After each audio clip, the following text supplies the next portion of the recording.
충격적인 일이 일어났습니다. 2025년 9월 미국 애틀랜타 국제공항에서 대한항공 항공기 한 대가 5시간 동안 활주로에 묶여 있었습니다. 316명의 한국인들이 탑승을 기다리고 있었어요. 하지만 그들이 단순한 승객이 아니라는 사실이 드러나면서 상황은 완전히 달라졌습니다. 수갑을 찬 채 버스에서 내리는 정장 차림의 사람들. CNN이 포착한 이 장면은 전 세계로 송출됐습니다. 그 후 벌어진 일은 아무도 예상하지 못했습니다. 한국은 한마디 항의도 하지 않았지만 조용히 움직이기 시작했습니다. 전 세계가 주목한 이 사건. 보이지 않는 전쟁의 시작이었습니다. 지금부터 그 진실을 말씀드리겠습니다. 그 전에 잠깐 1초만 투자해서 구독, 좋아요 버튼을 꾹 눌러주시면 건강하고 희망찬 기운 듬뿍 받으실 거예요. 지금 바로 시작하겠습니다. 저는 릴리 커터입니다. 미국 전략정책연구소에서 일하는 연구원이죠. 전직 국무부 외교전략 자문관이었습니다. 그날 새벽 4시 애틀랜타 국제공항에서 일어난 일을 목격했습니다. 활주로 위에 대한항공 항공기가 멈춰 있었어요. 이륙 허가를 받지 못한 채 5시간째 대기 중이었습니다. CNN 속보 자막이 전국으로 송출됐습니다. 475명 불법 체류자 대거 체포. 그중 316명은 한국인. 저는 뉴스 화면을 바라보며 얼어붙었습니다. 족쇄에 찬 정장 차림의 한국 엔지니어들이 보였거든요. 무언가 이상했습니다. 저 사람들이 불법자라고? 저 복장에? 화면을 멈춰 세웠습니다. 가슴 어딘가가 서늘해졌어요. 이건 단순한 단속이 아니었습니다. 어딘가 너무 정교하고 너무 타이밍이 딱 맞았거든요. 15년간 국무부에서 일하며 길러진 제 직감이 반응했습니다. 뭔가 잘못됐다는 신호였어요. 예전에 본 비슷한 작전이 떠올랐습니다. 정교하고 깔끔하게 설계된 누군가의 계산 같은 것이었어요. 화면 속 한국인들의 표정을 자세히 봤습니다. 분노도 없었고 당황도 없었어요. 누군가는 안경을 벗고 조용히 닫고 있었습니다. 또 다른 이는 무력감에 눈을 감은 채 한숨을 내쉬고 있었어요. 마치 이런 일이 일어날 줄 알고 있었다는 듯한 체념이 느껴졌습니다. 그때 제 휴대폰이 울렸습니다. 연구소 동료 마크의 전화였어요. 릴리, 한국 사건 봤어? 국토안보부에서 브리핑 요청이 들어왔어. 저는 잠시 망설였습니다. 화면 속 한국인들의 얼굴이 자꾸만 떠올랐거든요. 저들은 정말 범죄자일까요? 알았어, 마크. 내가 맡을게. 전화를 끊고 다시 뉴스를 봤습니다. 이번엔 조지아 현대차 공장 영상이 나오고 있었어요. FBI 요원들이 공장 전체를 통제하고 있었습니다. 카메라가 잡은 한 장면이 제 눈을 사로잡았습니다. 공장 벽에 걸린 현수막이었어요. 최고 품질상 3년 연속 수상이라고 적혀 있었습니다. 그 순간 깨달았습니다. 이 공장이 망가지면 어떻게 될까요? 품질은 누가 책임질까요? 기술은 누가 가르칠까요? 뉴스는 계속됐습니다. 체포된 한국인들은 관광비자로 입국해 불법으로 노동에 종사한 혐의를 받고 있습니다. 저는 고개를 갸웃했습니다. 관광비자로 입국한 사람들이 3년 연속 품질상을 받는 공장을 운영한다고요? 뭔가 맞지 않는 퍼즐이었습니다. 그때 화면에 새로운 장면이 나왔습니다. 한국 외교관으로 보이는 남성이 공항에 도착하는 모습이었어요. 차분한 표정, 정돈된 복장. 하지만 눈빛이 달랐습니다. 마치 전쟁터에 나가는 군인 같은 눈빛이었어요. 저는 무의식 중에 중얼거렸습니다. 이게 시작인가? 그 순간 제 뇌리에 스친 생각이 있었습니다. 내가 믿던 미국의 정의는 언제부터 이렇게 흐려졌을까요? 내가 외면해온 나라들, 혹시 그들도 이렇게 억울했던 걸까요? 화면 속에서 대한항공 항공기가 여전히 활주로에 멈춰 있었습니다. 316명의 한국인을 기다리며 마치 자식들을 데리러 온 어머니처럼 저는 책상 서랍에서 노트를 꺼냈습니다. 펜을 들고 첫 줄을 썼어요. 한국인 316명 집단 체포 사건 마이너스 진실 추적. 그날부터 제 인생이 바뀌기 시작했습니다. 진실이라고 믿었던 것들이 하나씩 무너지기 시작했거든요. 그리고 제가 몰랐던 또 다른 세계가 열리기 시작했습니다. 한국이라는 나라가 어떻게 움직이는지, 조용하지만 강한 힘이 무엇인지, 저는 그때 아직 몰랐습니다. 하지만 직감적으로 알고 있었어요. 이건 단순한 출입국 사건이 아니라는 걸. 이건 보이지 않는 전쟁의 시작이라는 걸. 그리고 제가 목격하게 될 것은 한 나라의 진짜 힘이라는 걸. 조지아 현대차 공장 앞에 도착했을 때 이미 FBI 통제선이 쳐져 있었습니다. 오전 10시였는데 벌써 기자들이 몰려들고 있었어요. 저는 언론인 출입증을 제시하고 공장 안으로 들어갔습니다. 그런데 놀라운 광경이 펼쳐졌어요. 한국 외교관이 이미 도착해 있었습니다. 체포가 일어난 지 겨우 6시간 만이었는데 말이에요. 그분이 박도현 정무참사관이었습니다. 30대 후반으로 보이는 차분한 인상의 남성이었어요. 더 놀라운 건 그의 책상이었습니다. 체포된 기술자 316명의 모든 서류와 입국 기록이 정리되어 있었거든요. 미국 정부보다 더 빨리, 더 정밀하게 준비된 자료들이었습니다. 저는 다가가서 인사를 건넸습니다.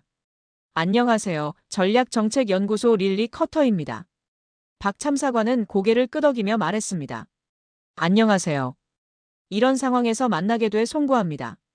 그의 목소리는 놀랍도록 평온했어요. 하지만 눈빛에는 강철 같은 의지가 담겨 있었습니다. 참사관님, 이렇게 빨리 대응하실 수 있었던 건가요? 박 참사관은 잠시 멈췄다가 대답했습니다. 우리 국민은 범죄자가 아닙니다. 조용하지만 우리는 움직입니다. 그의 말투에는 분노가 없었어요. 하지만 확신이 있었습니다. 마치 이미 모든 수순을 그려놓고 있다는 듯한. 어떤 근거로 그렇게 확신하시는 건가요? 박 참사관은 서류 뭉치를 가리켰습니다. 이분들은 모두 한국 본사에서 파견된 기술진입니다. LG와 현대차 소속이죠. 그가 한 장씩 넘겨 보였습니다. 박사학위 증명서, 기술자 자격증, 회사 발령장. 한 사람 한 사람의 이력이 완벽하게 정리돼 있었어요. 김영수 박사, 기계공학 30년 경력. 이세연 박사, 배터리 전공 최고 권위자.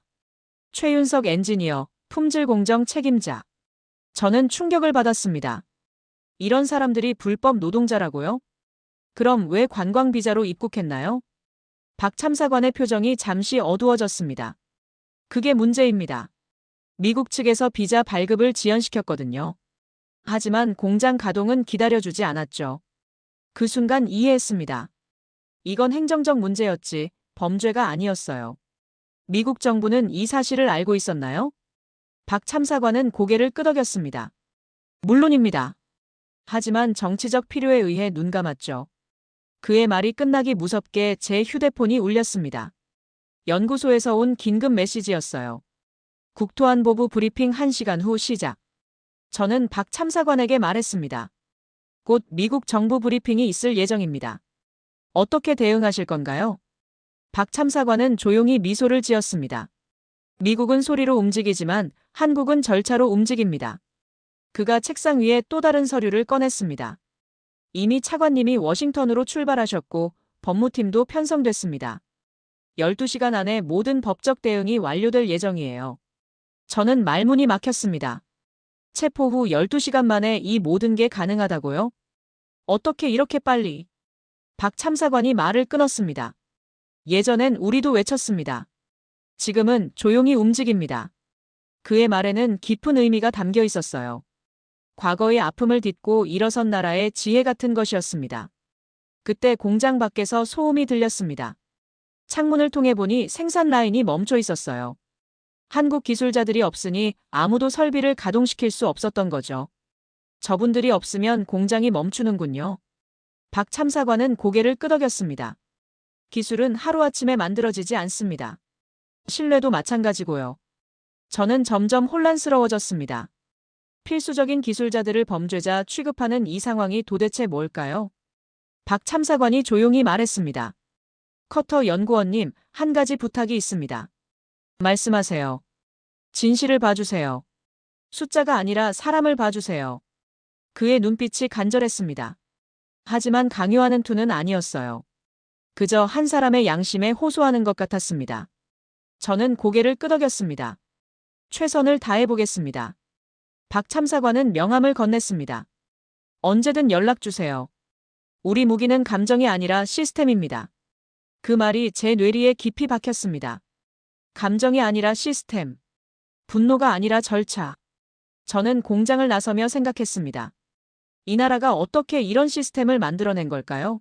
미국이 배워야 할 게 있을지도 모른다는 생각이 들었어요. 차를 타고 연구소로 향하면서 저는 창밖을 바라봤습니다. 조지아의 평화로운 풍경이 펼쳐져 있었지만 제 마음은 평화롭지 않았어요. 곧 미국 정부의 브리핑을 들어야 했습니다. 하지만 이미 한국 측의 대응을 본 후라 어떤 이야기를 들을지 궁금했어요. 정말로 이들이 범죄자인지 아니면 다른 이유가 있는지, 진실은 무엇인지. 저는 노트에 한 줄을 더 적었습니다. 한국의 대응 마이너스 조용하지만 강하다. 그날 오후 제가 목격하게 될 것은 두 나라의 완전히 다른 접근 방식이었습니다. 하나는 소리로, 하나는 절차로. 어느 쪽이 옳은지는 아직 몰랐어요. 하지만 한 가지는 확실했습니다. 이 사건은 생각보다 훨씬 복잡하다는 것. 그리고 제가 알던 세상이 흔들리기 시작했다는 것이었습니다. 국토안보부 브리핑룸은 긴장감으로 가득했습니다. 기자들이 빼곡히 들어찬 가운데 IC 국장 앨런 콜드웰이 단상에 올랐어요. 50대 후반의 그는 냉정한 표정으로 마이크 앞에 섰습니다. 관광 비자로 입국해 노동에 종사한 명백한 비자 위반입니다. 그의 목소리는 단호했어요. 우리는 법과 원칙에 따라 행동했습니다. 예외는 없습니다. 저는 손을 들어 질문했습니다. 국장님, 이들이 고급 기술자라는 사실은 고려하지 않으셨나요? 콜드웰 국장의 눈빛이 차갑게 변했습니다. 기술의 수준이 법 위반을 정당화하지는 않습니다. 그 순간 저는 깨달았습니다. 이건 법의 문제가 아니라 정치의 문제라는 걸. 대선을 앞둔 상황에서 강경한 모습을 보여야 했던 거죠. 브리핑이 끝나고 연구소로 돌아왔을 때 놀라운 소식이 기다리고 있었습니다. 한국에서 일어나고 있는 일들이었어요. 동료 마크가 급하게 달려왔습니다. 릴리, 한국 상황 봤어? 완전히 뒤집어졌어. 컴퓨터 화면에 한국 온라인 커뮤니티들이 떠 있었습니다. 우리 기술자에게 수갑을? 그럼 미국 제품도 끝이다. 조용히 보복하자. 감정적으로 하지 말고. 놀라운 건 그들의 반응이었습니다. 분노는 있었지만 체계적이었어요. 무작정 화내는 게 아니라 전략적으로 움직이고 있었습니다. 그리고 다음 날부터 실제 변화가 시작됐어요. 스타벅스 매출이 하루 만에 30% 급감했습니다. 테슬라 계약 1,200건이 취소됐어요. 아이폰 예약 주문도 대량으로 취소되기 시작했습니다. 저는 충격을 받았습니다. 이건 단순한 불매운동이 아니었어요. 분노가 아니라 조직, 감정이 아니라 전략이었습니다. 그날 오후 프랑스 르몽드 특파원 가브리엘 드로스웨와 점심을 먹었습니다. 50대 중반의 그는 특유의 시니컬한 미소를 지으며 말했어요. 릴리, 이건 불매가 아니라 작전이야. 한국은 감정을 시스템으로 바꾸는 나라야. 무슨 뜻이에요? 가브리엘이 와인을 한 모금 마시며 설명했습니다. 봐봐, 그들은 욕하지 않아. 시위도 하지 않아. 그냥 조용히 구매를 중단할 뿐이야. 그의 말이 맞았습니다. 한국에서는 반미 시위도 없었고 성명서도 없었어요. 그저 조용히 하지만 확실하게 행동하고 있었습니다. 그런데 효과는 즉시 나타나고 있어. 가브리엘이 태블릿을 보여줬습니다. 월스트리트 저널, 블룸버그, 파이낸셜 타임스. 모든 언론이 한국의 경제 보복을 주목하고 있었어요. 한국 시장이 이렇게 중요한 줄 몰랐어. 저는 속으로 중얼거렸습니다. 이건 전쟁이야. 이름 없는 전쟁. 그날 저녁 박도현 참사관에게서 연락이 왔습니다. 커터 연구원님, 시간 되시면 만날 수 있을까요? 저는 워싱턴의 한 조용한 카페에서 그를 만났습니다. 그의 표정은 여전히 차분했지만 눈가에 피로가 어려 있었어요. 참사관님, 한국 상황 때문에 힘드시겠어요. 박 참사관은 고개를 저었습니다. 힘든 게 아니라 안타깝습니다. 이런 식으로 갈등이 커지는 게. 하지만 효과적이지 않나요? 미국 기업들이 당황하고 있어요. 박 참사관은 잠시 생각한 후 말했습니다. 우리는 복수를 원하는 게 아닙니다. 존중을 원할 뿐이에요. 그의 말에는 깊은 철학이 담겨 있었습니다. 복수가 아니라 존중. 감정이 아니라 원칙. 미국 정부는 어떻게 대응할 것 같으세요? 저는 조심스럽게 물었습니다. 박 참사관은 미소를 지었습니다. 곧 알게 될 겁니다. 경제는 정치보다 빠르거든요. 그의 예언은 정확했습니다. 다음 날부터 미국 주정부들이 움직이기 시작했어요. 조지아 주지사가 긴급 성명을 발표했습니다. 한국은 우리의 소중한 파트너입니다. 텍사스, 캘리포니아, 뉴욕주에서도 비슷한 목소리가 나왔어요. 한국 기업의 투자와 일자리가 얼마나 중요한지 깨닫기 시작한 거죠. 저는 그날 밤 노트에 적었습니다. 한국의 힘 마이너스 조용하지만 실질적. 감정이 아닌 경제로 말한다. 그리고 의문이 들었습니다. 과연 누가 이기고 있는 걸까요? 소리 지르는 쪽일까요? 조용히 행동하는 쪽일까요? 답은 곧 나올 것 같았습니다. 경제 지표가 말해주고 있었거든요. 그리고 저는 점점 확신하게 됐습니다. 이건 단순한 출입국 분쟁이 아니라는 걸. 이건 두 나라의 철학이 맞붙는 전쟁이라는 걸. 그리고 승부는 이미 기울어지기 시작했다는 걸. 한국이 보여준 건 새로운 형태의 힘이었습니다. 총칼이 아닌 시스템의 힘. 고함이 아닌 침묵의 힘. 저는 그때 깨달았습니다. 이 나라, 이렇게 움직일 줄 알았으면 미리 알았더라면 좋았을 텐데. 하지만 이제라도 알게 된 게 다행이라는 생각이 들었어요. 진짜 강한 나라는 어쩌면 소리 지르지 않는 나라일지도 모른다는 걸. 조지아 현대차 공장으로 다시 향했습니다.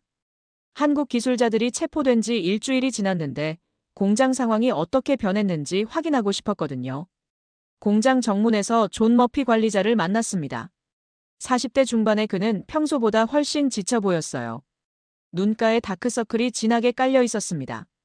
머피 씨, 상황은 어떤가요? 존이 깊게 한숨을 쉬었습니다. 최악이에요, 커터 씨. 완전히 최악이라고요. 그가 저를 생산 라인으로 안내했습니다. 평소 같으면 기계 소리로 가득했을 공간이 이상하게 조용했어요. 생산성이 30% 이상 떨어졌습니다. 그 사람들 없으면 생산 라인이 제대로 돌아가지 않아요. 존의 목소리에는 절망감이 묻어 있었습니다. 한국 기술자들이 그렇게 중요했나요? 존이 멈춰서서 저를 바라봤습니다. 중요한 정도가 아니에요. 걔들이 교관이었어요. 우릴 가르치는 사람들이었다고요. 그의 말에 저는 놀랐습니다. 교관이라니요? 좀 더 자세히 설명해 주실 수 있나요? 존이 한 설비 앞으로 저를 데려갔습니다. 이 정밀 가공 장비 보세요. 김영수 박사가 없으면 아무도 이걸 제대로 조작할 수 없어요. 그가 장비를 가리키며 계속 설명했습니다. 오차 범위 0.01mm. 이 정도 정밀도는 경험이 필요해요. 책으로 배울 수 있는 게 아니라고요. 저는 장비를 자세히 봤습니다. 복잡한 버튼들과 모니터들이 가득했어요. 확실히 전문 지식 없이는 다룰 수 없어 보였습니다. 그럼 지금은 어떻게 하고 있나요? 존이 고개를 저었습니다. 임시방편으로 돌리고 있어요. 하지만 품질은 엉망이에요. 불량률이 3배로 늘었습니다. 그때 한 작업자가 다가왔습니다. 50대로 보이는 백인 남성이었어요. 머피, 이 라인 또 멈췄어. 이세연 박사 없으니까 배터리 모듈 조립이 안 돼. 존이 머리를 감출습니다. 팀, 일단 수동으로 해봐. 방법이 없어. 팀이라는 작업자가 불만스러운 표정을 지었습니다. 수동으로 하면 하루 종일 걸려요. 박사님은 10분이면 해결했는데. 저는 두 사람의 대화를 들으며 복잡한 기분이 들었습니다. 미국 정부는 이들을 불법 노동자라고 했는데 현장에서는 없어서는 안 될 기술자였던 거죠. 머피 씨, 솔직히 말씀해 주세요. 한국 기술자들을 어떻게 생각하세요? 존이 잠시 망설이더니 조용히 말했습니다. 그 사람들은 우리 은인이에요. 범죄자가 아니라 스승이었어요. 그의 목소리가 떨렸습니다. 김영수 박사는 제게 20년 경력으로도 배우지 못한 걸 가르쳐 줬어요. 이세연 박사는 제 딸처럼 젊은데도 저보다 훨씬 많은 걸 알고 있었고요. 저는 가슴이 먹먹해졌습니다. 스승을 범죄자로 만든 셈이었으니까요. 그럼 왜 처음에 말리지 않으셨어요? 존의 표정이 어두워졌습니다. 말렸어요. 정말 말렸다고요. 하지만 위에서 압박이 왔어요. 그가 주변을 둘러보더니 목소리를 낮췄습니다. 국토안보부에서 협조하라고 했어요. 거부하면 공장 전체가 조사받는다고 협박했죠. 저는 이해했습니다. 존도 피해자였던 거예요. 지금 후회하세요? 존이 고개를 끄덕였습니다. 매일 후회해요. 우린 그들에게 기술을 배웠어요. 그런데 그들을 이렇게 취급하다니. 그때 멀리서 사이렌 소리가 들렸습니다. 구급차였어요. 무슨 일이에요? 존이 급하게 뛰어갔습니다. 저도 따라갔어요. 3라인에서 사고가 났더군요. 작업자 한 명이 설비에 손가락을 다쳤습니다. 이런 일은 한국 기술자들이 있을 때는 없었어요. 옆에 있던 작업자가 중얼거렸습니다. 안전 점검을 그분들이 다 해주셨거든요. 저는 점점 혼란스러워졌습니다. 법은 어느 쪽 편일까요? 절차적 정의일까요? 실질적 정의일까요? 존이 다시 제게 다가왔습니다. 커터 씨, 하나만 부탁하고 싶어요. 말씀하세요. 언론에서 이야기할 때 그분들이 어떤 사람이었는지 말해주세요. 범죄자가 아니라 우리 선생님이었다고. 그의 눈에 눈물이 맺혔습니다. 우린 그분들을 그리워하고 있어요. 미워하는 게 아니라 그리워하고 있다고요. 저는 고개를 끄덕였습니다. 약속할게요. 공장을 나서면서 저는 생각했습니다. 이 나라 원래 이랬나? 예전에 미국은 아니었는데. 차 안에서 노트에 적었습니다. 현장의 진실 마이너스 교관 없이 멈춰선 공장. 기술 의존성 드러남. 그리고 한 줄을 더 추가했어요. 정의가 아니라 정치가 기준이 되는 세상. 그날 밤 집에 돌아와서 뉴스를 봤습니다. 한국에서는 여전히 조용한 보복이 계속되고 있었어요. 하지만 미국에서는 점점 목소리가 높아지고 있었습니다. 특히 조지아, 텍사스, 캘리포니아 주정부들이 불안해하기 시작했어요. 한국 기업들의 투자 중단이 현실화되고 있었거든요. 그날 밤 저는 오랫동안 잠들지 못했습니다. 계속 존의 말이 떠올랐어요. 그분들은 우리 은인이에요.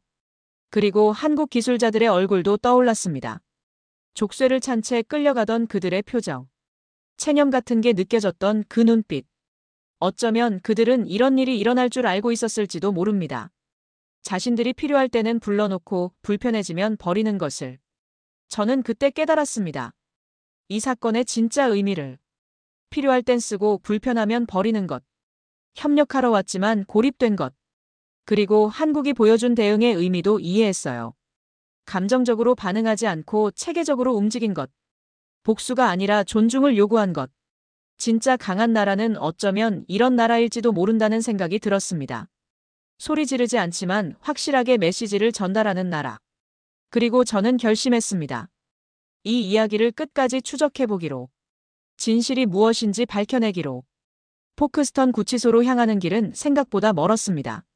면회 허가를 받기까지 사흘이 걸렸어요. 박도현 참사관의 도움 덕분이었습니다. 구치소 면회실은 차갑고 삭막했습니다. 형광등 불빛 아래 철제 테이블과 의자들이 놓여 있었어요. 첫 번째로 만난 사람은 김영수 박사였습니다. 60대의 백발 기술자였어요. 주황색 수의를 입고 있었지만 여전히 품위가 느껴졌습니다. 안녕하세요, 박사님. 릴리 커터입니다. 김영수 박사는 조용히 고개를 끄덕였습니다.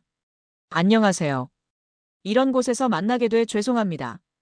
그의 목소리는 침착했지만 어딘가 쓸쓸했어요. 박사님께서는 어떻게 이곳에 오게 되신 건가요? 김 박사가 잠시 생각하더니 천천히 말하기 시작했습니다. 30년 기술 외길로 살았습니다. 결국 죄수복이 제 마지막 유니폼이 될 줄은 몰랐어요. 그의 목소리가 떨렸습니다. 미국은 제게 꿈이었는데 왜 악몽이 되었을까요? 그의 눈빛이 먼 곳을 바라봤습니다. 젊었을 때부터 미국 기술을 동경했거든요. 실리콘밸리, 디트로이트, 이런 곳들이 제겐 성지 같았어요. 그런데 왜 이런 일이? 김 박사가 쓴웃음을 지었습니다. 꿈이 악몽이 될 줄은 몰랐죠. 기술을 나누러 왔는데 범죄자가 됐어요. 그의 말에 가슴이 아팠습니다. 다음으로 이세연 박사를 만났습니다. 50대 여성으로 배터리 전공 최고 권위자라고 했어요. 그런데 그녀의 첫마디가 제 마음을 무너뜨렸습니다. 이세연 박사의 목소리가 떨렸습니다. 손녀에게 줄 사진이 있었는데 수갑 차고 있는 사진이 될 줄은 몰랐어요. 그녀의 눈에 눈물이 고였습니다. 손녀는 지금쯤 할머니가 왜 갑자기 사라졌는지 궁금해할 거예요. 할머니가 나쁜 사람이 되어서 멀리 간 걸까 생각할지도 몰라요. 저는 숨을 삼켰습니다. 이건 숫자가 아닌 사람들의 이야기였어요. 가족들은 뭐라고 하세요? 이세연 박사가 고개를 떨궜습니다. 남편은 아무 말 안 해요. 하지만 눈빛으로 알 수 있어요. 미안하다고 걱정된다고. 그녀가 주머니에서 작은 노트를 꺼냈습니다. 이거 좀 봐주세요. 노트를 펼쳐보니 한국어로 빼곡히 적혀 있었어요. 박도현 참사관이 번역해줬습니다. 한국은 우리를 아끼기에 우리를 보냈다. 그 문장을 읽는 순간 저는 전율을 느꼈습니다. 이들은 개인이 아니라 국가를 대표해서 온 사람들이었어요. 박사님, 지금 기분이 어떠세요? 이세연 박사가 잠시 생각하더니 대답했습니다. 배신감보다는 안타까움이 더 커요. 우리가 뭘 잘못했나 싶어서. 잘못한 게 없다고 생각하세요? 기술을 나누려 했을 뿐이에요. 서로 도우려 했을 뿐이고요. 그녀의 말이 끝날 무렵 다른 수감자들도 면회실로 들어왔습니다. 최윤석 엔지니어, 박준호 박사, 이민수 기술자. 모두 각자의 이야기를 가지고 있었어요. 최윤석 엔지니어는 품질 공정 책임자였습니다. 불량률 제로를 목표로 했어요. 그게 제 자부심이었거든요. 박준호 박사는 로봇공학 전문가였어요. 자동화 라인 구축이 제 전문 분야예요. 미국 동료들과 함께 만들어가는 게 즐거웠어요. 이민수 기술자는 가장 젊었습니다. 첫 해외 근무였어요. 부모님이 얼마나 자랑스러워 하셨는데. 저는 이들과 대화하면서 점점 확신하게 됐습니다. 이들은 범죄자가 아니라 국가의 얼굴이었다는 걸. 김영수 박사가 마지막에 한 말이 특히 인상 깊었어요. 미국은 제게 꿈이었는데 왜 악몽이 되었을까요? 우리 가족도, 우리 기술도 이곳에선 죄가 됐어요. 면회를 마치고 나오는 길에 저는 박도현 참사관과 함께 걸었습니다. 참사관님, 이분들을 어떻게 도울 수 있을까요? 박 참사관이 조용히 말했습니다. 진실을 알리는 것만으로도 큰 도움이 될 겁니다. 그들이 어떤 사람인지를. 하지만 법적으로는. 박 참사관이 말을 끊었습니다. 법도 중요하지만 정의도 중요하죠. 절차적 정의와 실질적 정의 사이의 간극을 메우는 것. 저는 고개를 끄덕였습니다. 그리고 마음속으로 다짐했어요. 이들의 이야기를 세상에 알리겠다고. 차를 타고 돌아가는 길에 저는 창밖을 바라봤습니다. 미국의 평범한 풍경이 펼쳐져 있었지만 제 마음은 평범하지 않았어요. 죄수복을 입은 박사들. 지식 강국의 수모. 꿈이 악몽이 된 사람들. 그리고 저는 깨달았습니다. 그들은 범죄자가 아니라 국가의 얼굴이었다는 걸. 기술로 세상을 바꾸려 했던 사람들이라는 걸. 그날 밤 저는 긴 기사를 썼습니다. 제목은 죄수복 입은 교수들 -316명이 말하는 진실이었어요. 기사 마지막에 저는 이렇게 적었습니다.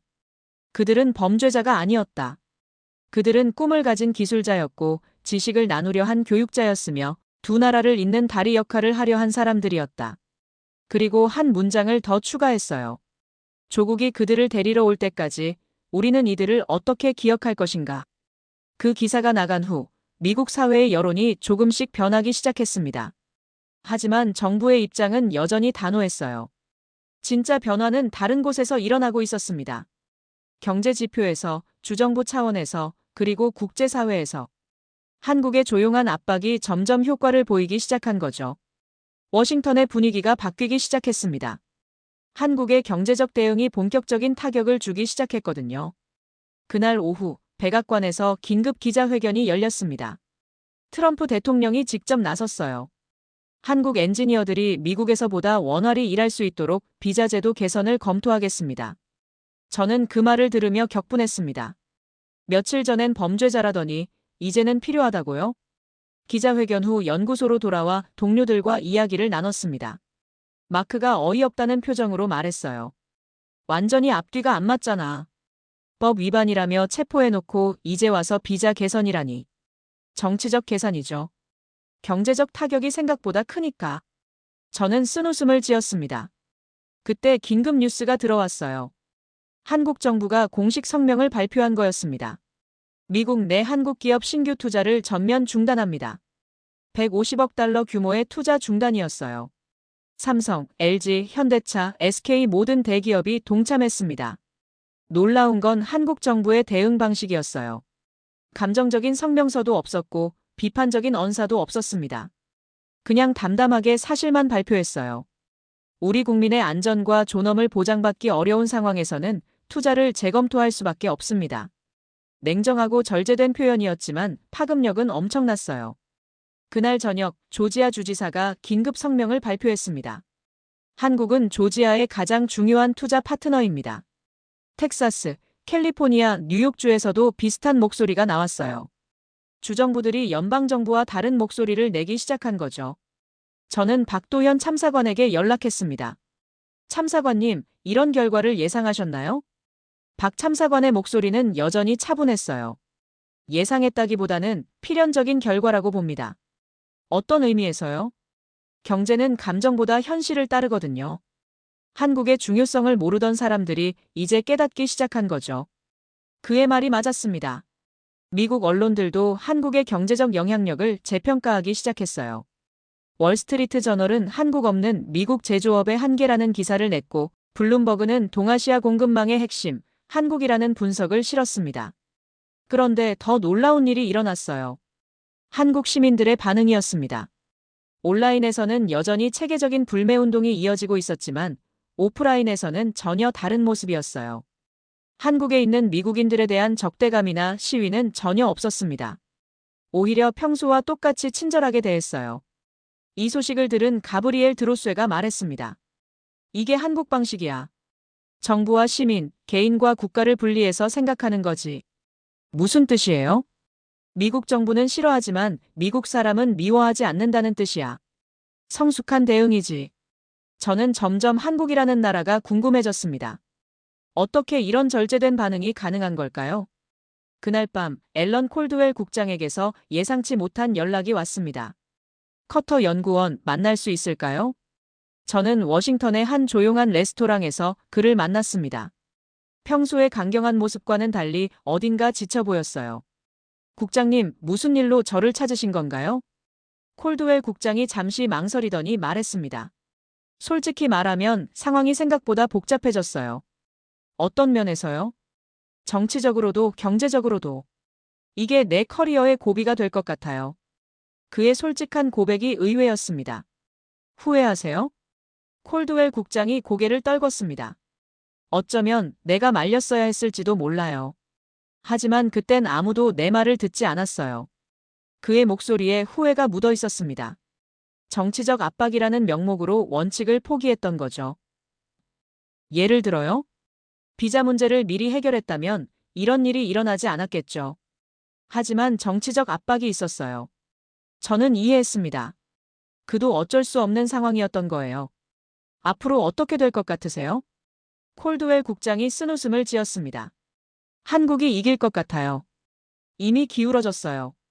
그의 말에 저는 놀랐습니다. 당사자가 인정하다니요. 왜 그렇게 생각하세요? 경제가 정치를 이기거든요. 결국 현실이 감정을 이겨요. 콜드웰 국장의 말이 예언처럼 들렸습니다. 다음 날부터 변화가 가시화됐어요.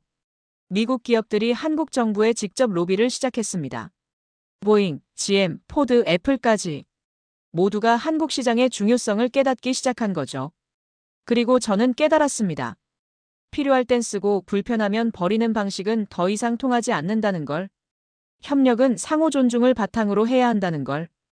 한국이 보여준 건 새로운 형태의 외교였어요. 감정이 아닌 원칙으로, 보복이 아닌 존중을 요구하는 외교. 그리고 그것이 더 효과적이라는 사실을 미국이 뼈저리게 느끼기 시작한 거죠. 150억 달러. 그 숫자가 모든 걸 바꿔놓았습니다. 한국의 진짜 힘을 보여준 숫자였어요. 드디어 그날이 왔습니다. 316명의 한국 기술자들이 석방되는 날이었어요. 포크스턴 구치소 앞에는 이른 아침부터 여러 대의 버스가 대기하고 있었습니다. 한국 영사관에서 준비한 버스들이었어요. 저는 박도현 참사관과 함께 현장을 지켜봤습니다. 그의 얼굴에는 안도감과 함께 복잡한 감정이 어려 있었어요. 드디어 끝나는군요. 제가 말하자 박 참사관이 고개를 끄덕였습니다. 끝이면서 또 다른 시작이기도 하죠. 무슨 뜻이에요? 이 일을 계기로 많은 게 바뀔 겁니다. 한국에 대한 인식도 양국 관계도. 구치소 철문이 열렸습니다. 주황색 수의를 벗고 개인 옷으로 갈아입은 기술자들이 하나둘 나오기 시작했어요. 가장 먼저 나온 건 김영수 박사였습니다. 60대의 그는 여전히 품위를 잃지 않았지만 지친 기색이 역력했어요. 이세연 박사도 나왔습니다. 30대의 그녀는 작은 가방 하나만 들고 있었어요. 그 안에 손녀에게 줄 선물이 들어있을까요? 최윤석 엔지니어, 박준호 박사, 이민수 기술자. 모두가 차례로 나왔습니다. 그들의 표정은 의외로 담담했어요. 분노도 없었고 원망도 없었습니다. 그저 집에 돌아간다는 안도감만 있을 뿐이었어요. 버스에 오르는 그들을 보며 저는 가슴이 먹먹해졌습니다. 스승을 범죄자로 만든 이 상황이 너무 부끄러웠거든요. 김영수 박사가 버스에 오르기 전 저를 보고 살짝 고개를 끄덕였어요. 인사였을까요? 아니면 작별일까요? 이세연 박사는 버스 창문으로 손을 흔들었습니다. 어린아이 같은 미소였어요. 마침내 손녀에게 돌아간다는 기쁨이 느껴졌습니다. 버스들이 출발했습니다. 애틀랜타 국제공항을 향해. 저도 박 참사관과 함께 공항으로 향했어요. 그들의 마지막 모습을 지켜보고 싶었거든요. 공항 활주로에는 대한항공 K2900 항공기가 대기하고 있었습니다. 동체에 그려진 태극기 마크가 선명했어요. 316명의 기술자들이 차례로 항공기에 탑승했습니다. 그들의 발걸음은 무거웠지만 방향은 분명했어요. 집으로, 조국으로. 저는 활주로에서 그 장면을 바라보며 눈물이 났습니다. 조국이 그들을 데리러 온 거예요. 버리지 않고 포기하지 않고. 김영수 박사가 항공기 입구에서 잠시 뒤돌아봤습니다. 그리고 저와 눈이 마주쳤어요. 그는 조용히 고개를 숙여 인사했습니다. 저도 고개를 숙여 답례했어요. 그리고 마음속으로 사과했습니다. 죄송합니다. 제가 이 나라가 박사님을 지켜드리지 못해서. 이세연 박사는 항공기에 오르면서 환하게 웃었어요. 마침내 손녀를 만날 수 있다는 기쁨이었을 거예요. 모든 탑승이 완료됐습니다. 316명 전원이 무사히 항공기에 올랐어요. 박도현 참사관이 제게 말했습니다. 커터 연구원님 덕분에 많은 도움이 됐습니다. 진실을 알려주셔서 감사해요. 저야말로 많이 배웠습니다. 한국이라는 나라에 대해서. 박 참사관이 미소를 지었습니다. 한국에 한번 오세요. 우리가 어떤 나라인지 직접 보시면 좋겠어요. 꼭 그러겠습니다. 대한항공 K2900이 활주로를 굴러가기 시작했습니다. 서서히 속도를 올리더니 하늘로 떠올랐어요. 태극기가 그려진 항공기가 구름 속으로 사라져갔습니다. 316명을 태우고 한국으로. 저는 그 항공기가 완전히 사라질 때까지 지켜봤습니다. 그리고 마음속으로 다짐했어요. 다시는 이런 일이 일어나지 않도록 하겠습니다. 공항을 나서면서 저는 생각했습니다.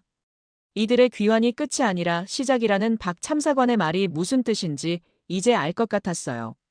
한국에 대한 미국의 인식이 바뀔 거라는 뜻이었죠. 더 이상 일방적인 관계가 아니라 상호 존중하는 관계로. 집으로 돌아가는 길에 라디오를 켰습니다. 뉴스에서는 한국 기술자들의 출국 소식을 전하고 있었어요. 316명의 한국 기술자들이 오늘 오후 본국으로 출국했습니다. 이들의 석방으로 한미 간 외교 갈등이 일단락됐지만 여파는 계속될 전망입니다. 여파라는 표현이 인상적이었어요. 정말로 많은 것이 바뀔 거라는 예감이 들었습니다. 그날 밤 저는 마지막 기사를 썼습니다. 제목은 조국이 그들을 데리러 왔다였어요. 기사에서 저는 이렇게 썼습니다. 오늘 오후 애틀랜타 국제공항 활주로에서 목격한 것은 단순한 출국이 아니었다. 그것은 한 나라가 자국민을 지키는 모습이었고 포기하지 않는 조국의 사랑이었다. 그리고 마지막 문단에 이렇게 적었어요. 태극기가 그려진 항공기가 하늘로 떠오르는 순간 나는 깨달았다. 진정 강한 나라란 국민을 지키는 나라라는 것을. 그리고 한국이 바로 그런 나라라는 것을. 기사를 발송하고 나서 저는 창밖을 바라봤습니다. 별이 총총한 밤하늘이 펼쳐져 있었어요. 그 별들 너머로 316명이 집으로 돌아가고 있겠죠. 제 휴대폰에 메시지가 왔습니다. 박도현 참사관이었어요. 무사히 도착했습니다. 모든 분이 가족들과 재회했어요. 커터 연구원님께 감사 인사를 전해달라고 하시네요. 저는 미소를 지었습니다. 그들이 무사히 집에 도착했다니 다행이었어요. 그리고 또 다른 메시지가 왔습니다. 존 머피 공장 관리자였어요. 커터 씨, 뉴스 봤어요. 그분들이 무사히 돌아가셔서 다행이에요. 언젠가 다시 만날 수 있길 바랍니다. 존의 메시지에서 진심이 느껴졌어요. 그도 한국 기술자들을 그리워하고 있었습니다. 마지막으로 가브리엘 드로스에게서도 연락이 왔어요. 릴리, 훌륭한 기사였어. 한국이 어떤 나라인지 세계가 알게 됐을 거야. 이제 미국도 달라져야 할 때야. 그의 말이 맞았습니다. 이 사건을 통해 한국에 대한 국제사회의 인식이 바뀌었어요. 더 이상 미국에 의존하는 나라가 아니라 당당한 파트너라는 인식으로. 그날 밤 저는 오랫동안 잠들지 못했습니다. 지난 몇 주간의 일들이 주마등처럼 스쳐 지나갔어요. 족쇄에 찬 기술자들의 모습, 박도현 참사관의 차분한 대응, 김영수 박사의 슬픈 눈빛, 이세연 박사의 환한 미소, 존 머피의 양심적인 증언, 그리고 마지막에 본 태극기 항공기의 모습. 모든 것이 제게 큰 교훈을 주었습니다. 진짜 강한 나라가 무엇인지, 진짜 외교가 무엇인지, 진짜 품위가 무엇인지. 한국이 보여준 것은 새로운 형태의 힘이었어요.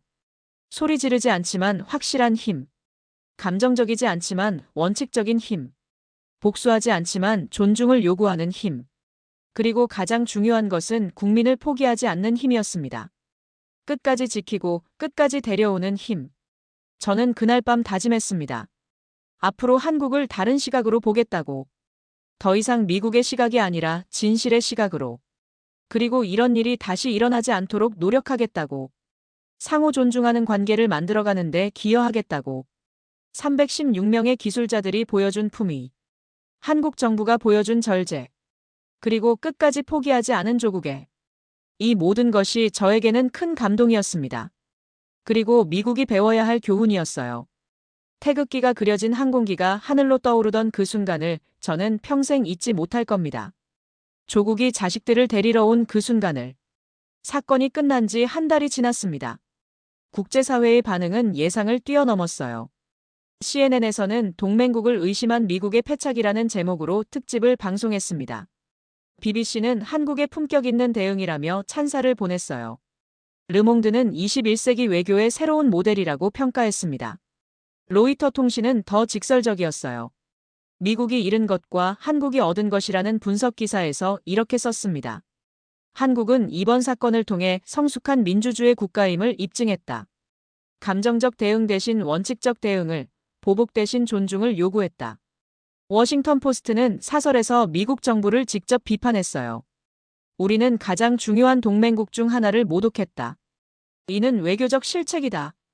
저는 이런 반응들을 보며 놀라지 않을 수 없었습니다. 한국의 대응이 국제사회에 이렇게 큰 인상을 줄 줄은 몰랐거든요. 그런데 더 놀라운 건 미국 내부의 변화였어요. 조지아주에서는 한국 기업 유치를 위한 특별팀을 구성했습니다. 텍사스 주지사는 직접 서울을 방문해서 투자를 요청했어요. 캘리포니아주에서는 한국과의 자매 결연을 확대한다고 발표했습니다. 연방정부 차원에서도 변화가 일어났어요. 국무부에서는 동아시아 파트너십 강화 방안을 발표했습니다. 그 핵심은 한국과의 관계 개선이었어요. 앨런 콜드웰 IC 국장은 결국 사임했습니다. 정치적 책임을 진 거죠. 그의 후임으로 온 새 국장은 첫 기자회견에서 이렇게 말했어요. 우리는 동맹국과의 관계에서 더욱 신중하게 접근할 것입니다. 저는 이런 변화들을 지켜보며 복잡한 심경이었어요. 한편으로는 다행스러웠지만 다른 한편으로는 씁쓸했거든요.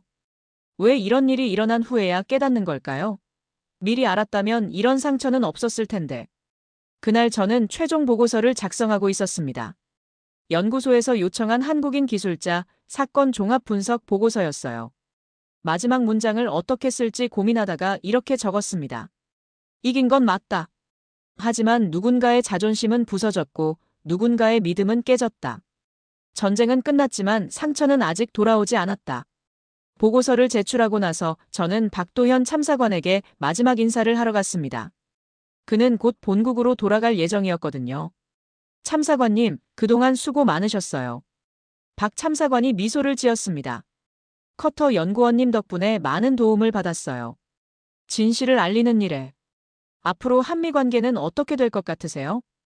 박 참사관이 잠시 생각하더니 대답했습니다. 더 좋아질 거예요. 이번 일을 계기로 서로를 더 잘 이해하게 됐으니까. 그의 낙관적인 전망이 인상적이었어요. 원망이나 분노가 아니라 희망을 이야기하는 모습에서 한국인의 품성을 다시 한번 느꼈습니다. 한국에 대해 미국인들이 알아야 할 가장 중요한 것은 뭘까요? 박 참사관이 진지하게 말했습니다. 한국은 강한 나라입니다. 하지만 소리 지르지 않는 강함이에요. 원칙을 지키는 강함, 품위를 잃지 않는 강함이죠. 그의 말이 이번 사건을 완벽하게 요약해주는 것 같았어요. 작별 인사를 나누고 나서 저는 혼자 워싱턴 시내를 걸었습니다. 링컨 기념관 앞에서 걸음을 멈췄어요. 링컨의 동상을 바라보며 생각했습니다. 국민에 의한, 국민을 위한, 국민의 정부 이 말의 진정한 의미가 무엇인지. 한국이 보여준 것이 바로 그것이었어요. 국민을 끝까지 지키는 정부. 포기하지 않는 조국. 그리고 저는 깨달았습니다. 진정한 민주주의의 힘이 무엇인지. 진정한 외교의 품격이 무엇인지. 그날 밤 집에 돌아와서 저는 개인적인 편지를 썼습니다. 김영수 박사에게 보내는 편지였어요. 박사님께 그날의 일을 사과드립니다. 박사님과 동료분들이 겪으신 고통을 잊지 않겠습니다. 그리고 박사님들이 보여주신 품위에 감사드립니다. 언젠가 다시 만날 날을 기대합니다. 릴리 커터 드림. 편지를 보내고 나서 저는 창밖을 바라봤습니다. 별이 빛나는 밤하늘이었어요. 그 별들 너머로 한국이 있겠죠. 316명의 기술자들이 돌아간 그 나라. 조용하지만 강한 그 나라. 품위를 잃지 않는 그 나라. 그리고 저는 마음속으로 다짐했습니다. 앞으로 한국을 다른 시각으로 보겠다고. 존중하는 마음으로 바라보겠다고. 이번 사건은 저에게 큰 교훈을 주었습니다. 진짜 강한 나라는 소리 지르지 않는 나라라는 것. 진짜 외교는 품위를 지키는 외교라는 것. 진짜 승리는 상대를 굴복시키는 게 아니라 존중받는 것이라는 것. 한국이 그 모든 것을 보여주었어요. 그리고 그것이 바로 침묵의 승리였습니다. 강한 나라는 소리 지르지 않습니다. 한국이 그 증거였어요. 몇 년이 지난 지금도 저는 그때를 기억합니다. 태극기가 그려진 항공기가 하늘로 떠오르던 그 순간을. 조국이 자식들을 데리러 온 그 순간을. 그리고 그때 배운 교훈을 잊지 않으려고 노력합니다. 진정한 힘이 무엇인지. 진정한 품격이 무엇인지. 한국이 보여준 그 모습을 잊지 않으려고 합니다. 조용하지만 확실한 그 힘을. 품위 있는 그 대응을. 그것이 바로 제가 목격한 침묵의 승리였습니다.